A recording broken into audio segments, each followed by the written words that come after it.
40 Verses on Reality by Sri Ramana Maharshi, Part 4.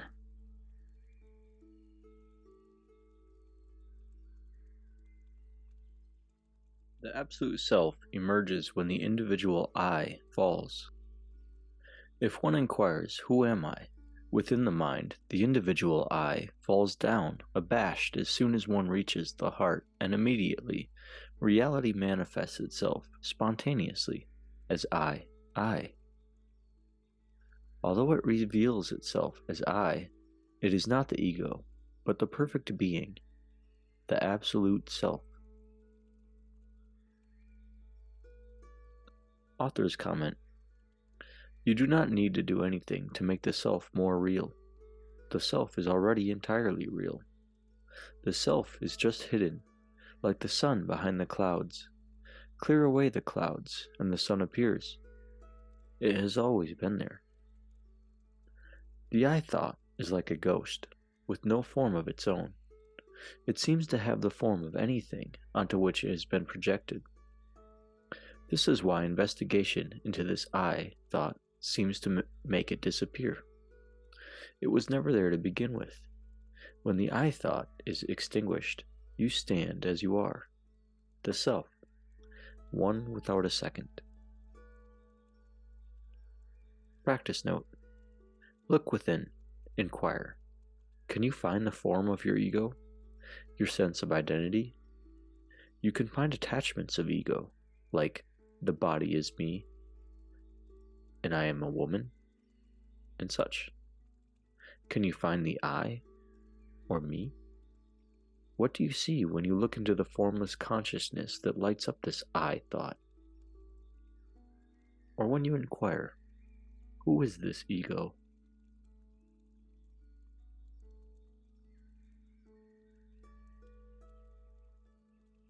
Verse 31.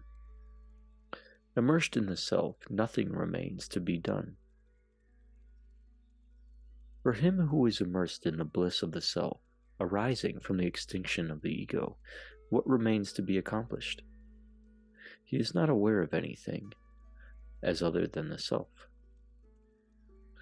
Who can apprehend this state? Author's comment: For the self, what is there to accomplish? For the self, there is no other, nothing to gain, nothing to lose, one without a second. So no one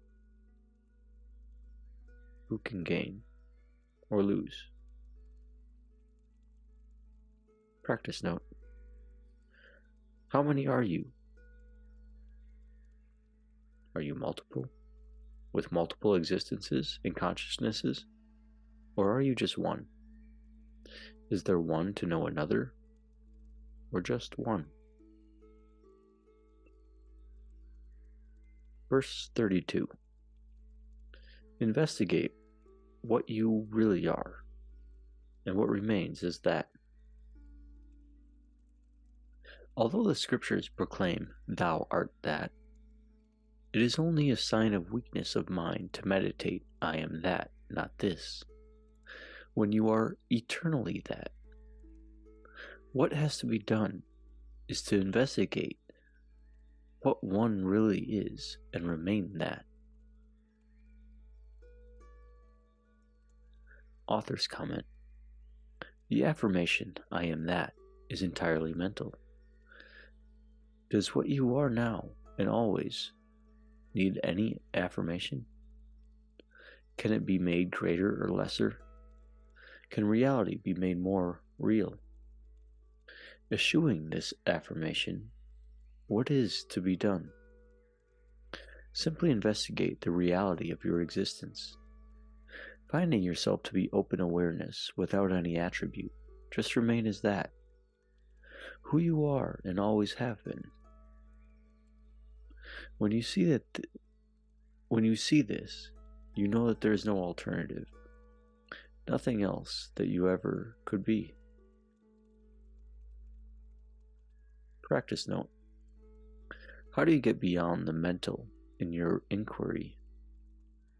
Sometimes this is hard, since the mind turns everything into an object, even non-objective reality. When you start to inquire, notice that you exist. You don't need your senses nor your thoughts to know that you exist. This existence is self-evident, something that you know at a level deeper than senses or thought.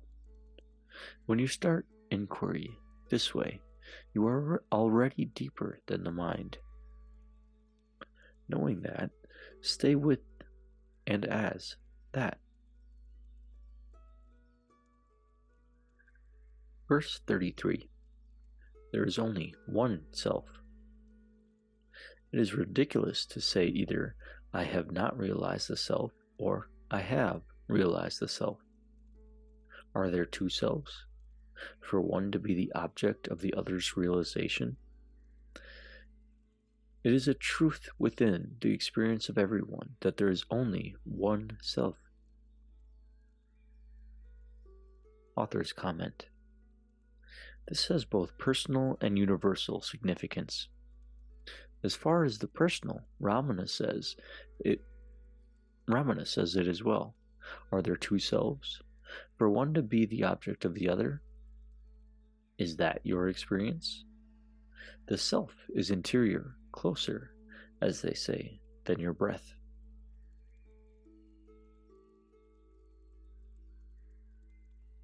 What do you find within when you inquire? Many or one? There are many ideas, many objects, but how many that know? From a universal view, Sankara said, Jiva is Siva, the individual is the absolute. This is also from the Upanishads, with Tat Tvan Atsi, thou art that. Both of these declare the identity of the seeming individual with the absolute being consciousness. Practice note. Are you one of many? Look deeply right now and see. What does it feel like? Ramana said that inquiry was more akin to feeling than thought. What does it feel like? One or many? What is your direct experience? Verse 34. Illusion is born of ignorance. It is due to illusion born of ignorance that men fail to recognize that which is always and for everybody the inherent reality dwelling within its natural heart center and to abide in it, and that instead they argue that it exists or does not exist, that it has form or has not form, or it is non-dual or dual. Author's comment. This is easy to discern using the analogy of the rope and the snake. Entering a dark room, you see a snake. When illuminated, what seemed a snake is only a rope. The illusion of the snake is due to the ignorance of its real form. It is as if the illusion of the snake obscured the reality of the rope. When the illusion is gone, when the light is brought in, the ignorance is no more, and the rope is clearly seen, as it is and always was. It was never a snake. Practice note. What within yourself is the inherent reality? What is always?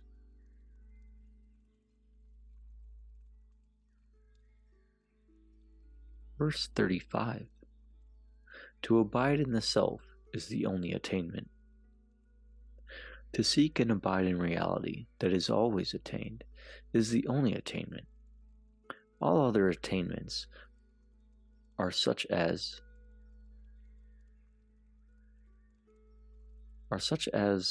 are acquired in dreams. Can they appear real to someone who is woken up from sleep? Can they that are established in their reality and are free from Maya be deluded by them? Author's comment. In the analogy of the rope and the snake, what is the significance of all the attainments of the snake? The truth of Ramana Maharshi's teaching is the utter unreality of the ego. All of these apparent attainments are for the ego. The self is all, so there is nothing to attain, nothing to gain for the self. Even abiding in the self is no attainment. It is a natural state. For the ego, though, it is the highest attainment.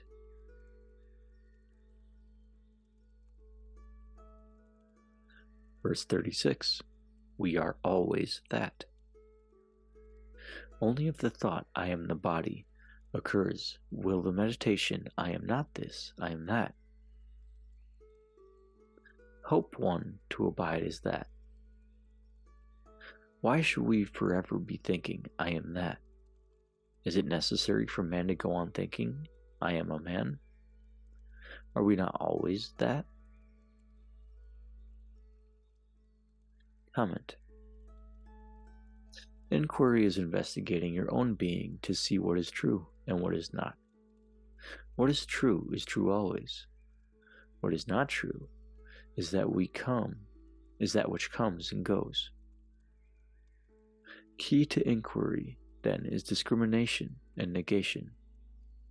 Discriminate the changeful from the unchanging, and the real from the real, and the unreal from the real. Then dismiss and get rid of the ideas behind the changeful. One way to do this is with negation. This is where neti, not this, comes into play to extinguish wrong ideas, ignorance about yourself. Use of negation, though, should be limited to this purpose. Saying, I am not this, I am that, as an affirmation accomplishes nothing, since you are already and always that to begin with. You cannot make more real what is real.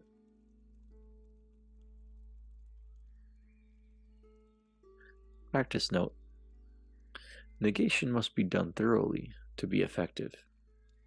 Just saying or thinking neti is not enough. You must look deeply within yourself and find the different forms that your misidentification has taken. For example, if you try to discriminate to know the unreality of the body without a similar discrimination on the seeming actor that seems to act through the body, then you have not finished your work. Be thorough in your inquiry.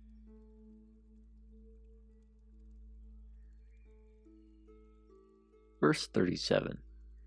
Non-dualism in practice, non-dualism on attainment is false. The contention, dualism during practice, non-dualism on attainment, is also false. While one is anxiously searching, as well as when one has found oneself, who else is one but the 10th man? The 10th man refers to a traditional story of a party of 10 fools who were traveling together. They had to cross a river, and upon reaching the other shore, wanted to check whether all of them have gotten across safely. Each one counted in turn, but each one counted 9 others and forgot himself. So they thought the 10th man had drowned and began to mourn him. Just then a traveler came past and asked them what was the matter. He saw at once the cause of their mistake, and in order to convince them, he made them walk past him one by one, each giving them a blow as he passed and telling them to count the strokes.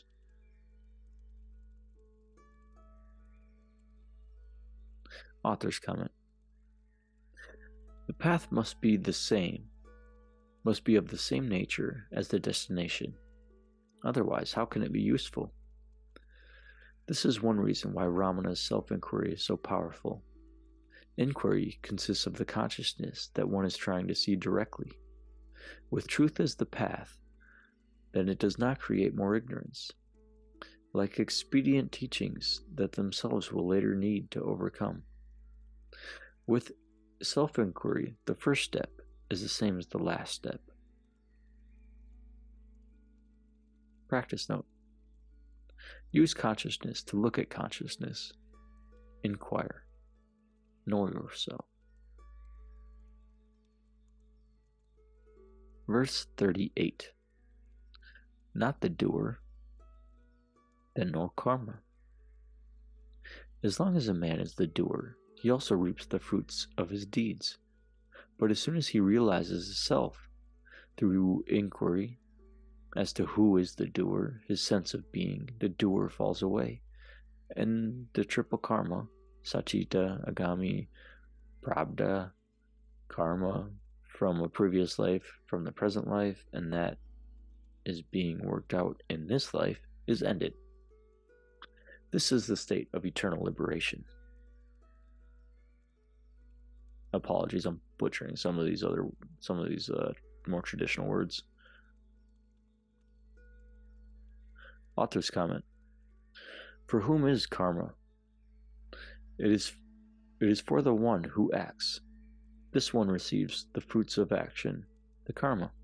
The body acts. Do you act? It is only when you clearly understand this question that you will know this truth experientially. Practice note. Who is the actor? Who takes action? Are you the doer? Does the vast absolute ever act? Does existence do anything?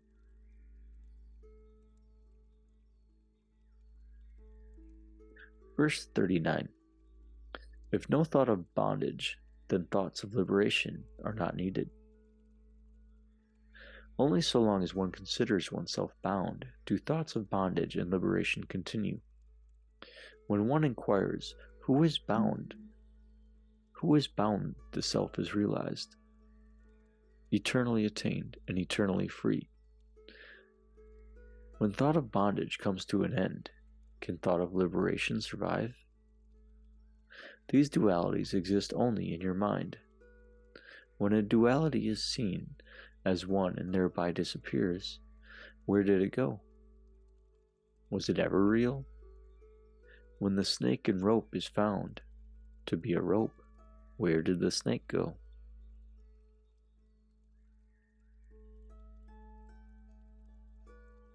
Author's comment. Dualities, like liberation and bondage, appear as pairs of seeming opposites. Without one of the pair, where is the other? Ideas of bondage and liberation are one of these pairs. None of these pairs exist in their own rights. They all depend on the light of consciousness for their apparent existence. They further depend on the mind for the idea of opposition. What opposition can there be in the self?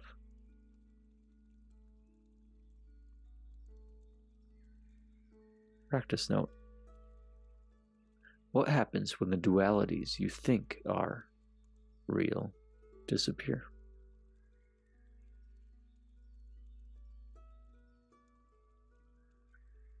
Verse 40. Escaping all form is the way to liberation. If it is said that liberation is of three kinds, with form or without form, or with and without form, then let me tell you that the extinction of three forms of liberation is the only true liberation. Author's comment. All things with form have a beginning and have an end. As long as you hold them to the form, you will not be able to plunge into the formless. The idea of form obscures the reality that lies beneath all form, which is consciousness, which is our very being. Forms rise in our mind as we make ideas of differences. Practice note. Does existence have a form? How about consciousness? Does the self have a form? Do you have a form?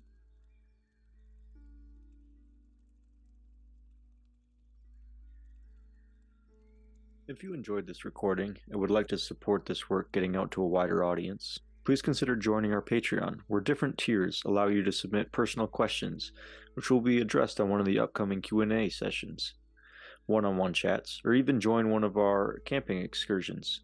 Currently, we host the camping excursions of Wild Satsang in Joshua Tree National Park in California. Go check out wildsatsang.org for more. Thank you for listening. Love you.